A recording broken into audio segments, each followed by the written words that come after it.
This segment brought to you by SureCrop, liquid crop nutrition delivered right to your farm. Good morning and welcome to AGam in Kansas. I'm Sam Capoun and today we're at the Ranching Summit and I'm here with Chuck Schroeder. So Chuck, tell me a little bit about what you do and then we'll go from there. Sure. Sam, I am the founding executive director of the Rural Futures Institute at the University of Nebraska. We're a relatively new institution. We are a university-wide institute that works with not only all campuses of the University of Nebraska, but with a variety of other research and education institutions, nonprofit organizations, government agencies, private companies, and in particular, rural communities themselves that are trying to go from where they are to where they'd like to be. So why are you focusing on rural communities and what does it have to do with agriculture? Well, we absolutely believe that strong rural communities are critical to the strength of states like Kansas, Nebraska, South Dakota. Actually, they're critical to any state in this country. They're critical to the United States of America, and we think they're critical, quite honestly, to nations across the globe. It is a faulty strategy, I would have to say, for us to continue to concentrate our population in a few narrow strips across this country, a few small places around the world, and think it is a way for us to survive on this planet. So we believe that strong communities are important. How that ties back to agriculture is our natural resource base. It is our food production base. In order for a sound agricultural enterprise to exist and carry on into the future, there has to be a strong community around it, a community that understands the nature of that business, that understands innovation and entrepreneurship, that understands the need to support and encourage families that are living in that community. So they all go together in order for us to have a strong society in this country. So how do you guys support this information? Through studies, through groups? How do you find this information? Everything that we do begins with someone in a rural community somewhere saying, here's a problem we're trying to solve, here's an opportunity that we're trying to pursue. Can you help us connect the dots with resources that will help us go from where we are to where we'd like to be?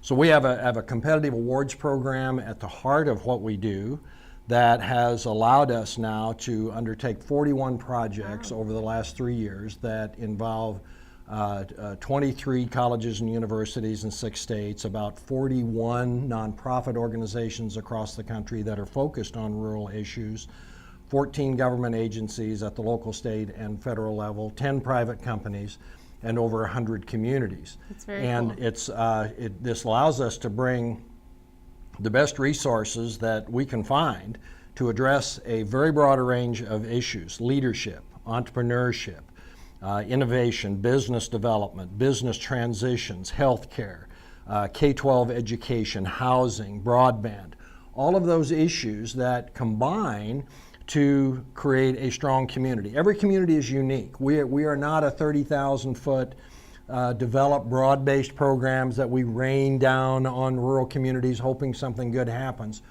We work community by community with communities that are trying to go somewhere and try to help them be as strong as they can be based upon the strength of the assets that are right there in that community. Now, it's really important to have strong leaders as well, right? Absolutely. It is the critical issue. There have been studies over the years that try to tell us, community has to be close to an interstate highway. Community has to have X number of residents, 5,000 or more, has to have a diverse economic base. We know that's all baloney. We have the clear evidence that it isn't population, it isn't location, it is all about leadership. And by the way, leadership that matters, leadership that has a sense of where our community might go with the strength of the people and the assets that we have right here. So leadership is it, and we invest a lot in helping those, even if it's a small core of leaders in a community that have that vision for where they want to go. We know if that core is there, that we can make a difference. Well, coming from a rural community myself, I couldn't agree more, and I'm really proud of where I came from. So I'm proud of what you guys are doing, and thanks for your service, and thanks for joining us today on AGam in Kansas. My pleasure. Thank you. I had this horse, it was a good horse, except for when the wind was blowing above 30 miles an hour.